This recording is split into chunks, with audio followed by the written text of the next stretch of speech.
Assalamualaikum Ikhwan Fillah. Periode Perang Salib Kedua merupakan bangkitnya kekuatan pasukan Muslim. Setelah berakhirnya Perang Salib Pertama, pasukan Eropa sepakat untuk membagi wilayah Yerusalem ke dalam 4 kerajaan baru, yaitu Yerusalem, Antioquia, Country Edessa, dan Country Tripoli. Kerajaan-kerajaan baru itu nantinya akan menjadi basis pemerintahan Eropa untuk mengendalikan Yerusalem. Dari beberapa kerajaan baru itu, Country Edessa secara geografis berada di wilayah paling utara dan dikenal sebagai kerajaan terlemah dengan jumlah penduduk paling sedikit dibandingkan kerajaan lainnya. Hal itulah yang menyebabkan kerajaan ini menjadi pusat serangan pasukan Muslim dalam menguasai kembali wilayah Yerusalem. Perang Salib Kedua secara umum terjadi pada tahun 1147 Masehi sampai 1149 Masehi. Diawali dengan bangkitnya kekuatan Turki Seljuk di bawah pimpinan Imaduddin Cengiz yang berhasil menjatuhkan Country Edessa pada tahun 1144 Masehi. Jatuhnya salah satu kekuatan pasukan salib tersebut segera ditanggapi serius oleh pemimpin gereja Eropa, Paus Eugenius III, yang menggantikan Paus Urbanus II. Pemimpin tertinggi umat Kristiani ini lantas membuat seruan untuk mengobarkan Perang Salib II pada tanggal 1 Desember 1145 Masehi. Tentara salib pada Perang Salib II mayoritas berasal dari dua kekuatan besar Eropa saat itu, yaitu Kerajaan Prancis yang dipimpin oleh Louis VII dan Jerman yang dipimpin oleh Konrad III. Tercetusnya misi Perang Salib II terjadi ketika Bernard de Clairvaux berpidato di hadapan Dewan Parlemen yang dipimpin di Vegelay, Burgundia pada tanggal 31 Maret 1146 Masehi. Ketika itu, banyak pemimpin Eropa yang turut hadir untuk menerima restu dilakukannya Perang Salib II di wilayah Yerusalem. Tentara salib yang berasal dari Jerman berangkat menuju Yerusalem pada Mei 1147 Masehi. Walaupun mendapat banyak rintangan selama perjalanan, namun pasukan Jerman di bawah pimpinan Konrad III akhirnya berhasil memasuki wilayah Asia Kecil. Setelah sampai, Konrad III memerintahkan pasukannya untuk melakukan penyerangan ke kota Iconium, ibu kota Kesultanan Rum. Hal itu tidak sesuai dengan perintah awal yang seharusnya menunggu pasukan Prancis agar kekuatan pasukan salib tidak terpecah. Benar saja, pasukan Jerman pimpinan Konrad III mengalami serangkaian kekalahan, bahkan hampir dimusnahkan oleh pasukan Turki Seljuk pada tanggal 25 Oktober 1147 Masehi dalam pertempuran Dorilaum. Kekalahan demi kekalahan yang diterima oleh pasukan Jerman membuat mereka terpaksa untuk mundur kembali ke Konstantinopel. Berbeda dengan pasukan Jerman, tentara salib dari Prancis memutuskan memberangkatkan pasukan pada Juni 1147. Prancis dipimpin oleh beberapa penguasa ternama seperti Louis VII, Thierry dari Alsace, Reynold I dari Bar, Amadeus III dari Savoy, William V dari Montrevat, dan William VII dari Auvergne.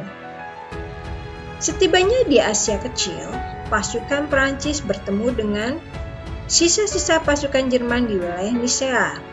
Pasukan Jerman akhirnya memutuskan untuk bergabung dengan pasukan Prancis mengingat jumlah kekuatan mereka yang sudah menurun drastis. Target utama dalam Perang Salib II sebenarnya adalah untuk merebut kembali Country Edessa, namun pada akhirnya pasukan salib terkesan lebih mengutamakan target penaklukan wilayah Damaskus.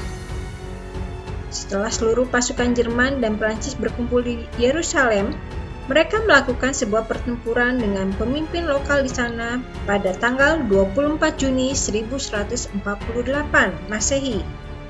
Dalam pertemuan ini, Dewan Haute Cour yang memimpin Yerusalem meminta pasukan dari Eropa untuk mengarahkan target serangan mereka ke Damaskus.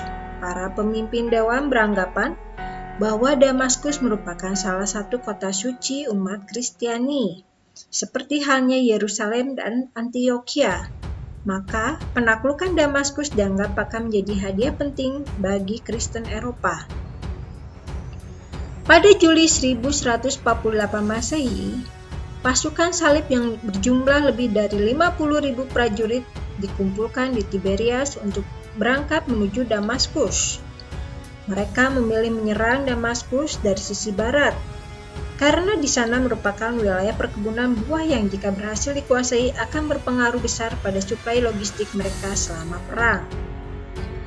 Tetapi rencana pasukan salib itu diketahui oleh pasukan Muslim dan langsung bergerak melakukan penyerakan ke tenda-tenda perkemahan pasukan salib.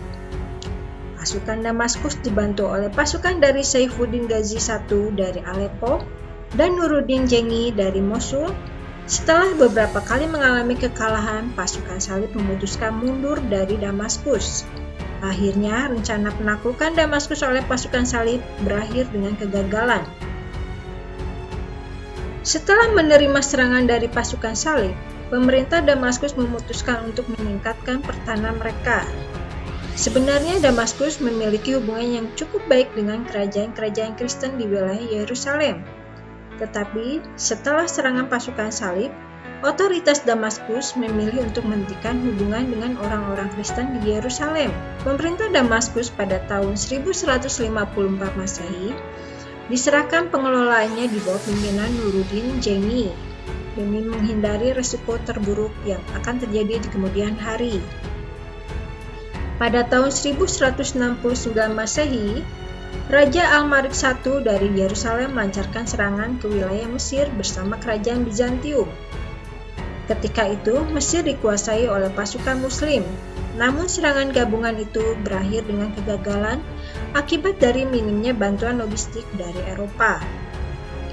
Pada tahun 1171 Masehi, Mesir dipimpin oleh Salahuddin Al-Ayyubi, keponakan dari salah satu jenderal besar pasukan Nuruddin Jengi. Salahuddin Al-Ayyubi berhasil menyatukan Mesir dan Syria dengan kecakapannya dalam pertempuran dan peperangan. Setelah berhasil menyatukan Mesir dan Syria, Salahuddin Al-Ayyubi mengarahkan perhatiannya kepada penaklukan wilayah-wilayah negara Kristen. Salahuddin Al-Ayyubi memutuskan mengepung seluruh pasukan salib dan akhirnya Yerusalem jatuh ke tangan pasukan Muslim pada tahun 1187 Masehi. Pasukan pimpinan Salahuddin Al-Ayyubi pun berhasil menguasai hampir seluruh ibu kota penting negara-negara salib di wilayah Asia Kecil. Wallahu a'lam bishawab. Wassalamualaikum warahmatullahi wabarakatuh.